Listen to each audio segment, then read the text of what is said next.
канун Дня всех святых по всему миру проходят костюмированные вечеринки, коллективные просмотры фильмов ужасов или хорроров. Хэллоуин – западный праздник, прижившийся и у молодежи в Якутии.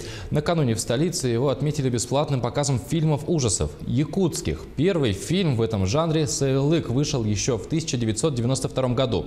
Традиция продолжилась. Последняя новинка от местных кинопроизводителей вышла на экраны в этом году. На показе побывала и наша съемочная группа.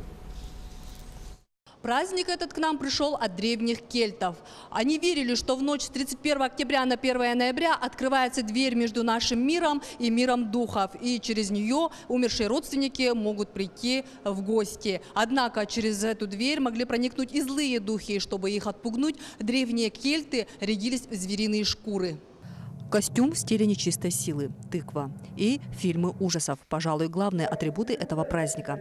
Бесплатный показ якутских хорроров для всех любителей этого жанра состоялся в музее «Россия. Моя история». Хоррор – это очень близкий, наверное, якутской культуре жанр, потому что наш фольклор, наши легенды, они очень тесно переплетены, скажем, с миром потустороннего, пугающего. Показ ретроспективный, то есть демонстрируются все фильмы, снятые когда-либо в этом жанре. Они в деревню пошли, в старую заброшенную деревню. Но там они столкнулись с паранормальным.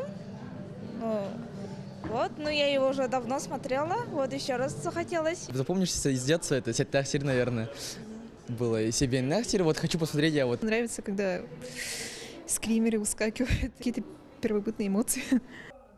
Самый знаковый фильм «Сеттахсир», считает организатор показа Костас Марсан. Перед показом этой картины он рассказал о традициях, связанных с верой якутов в потусторонние. Лана Ильина, Джулустан Иннокентьев, Якутск.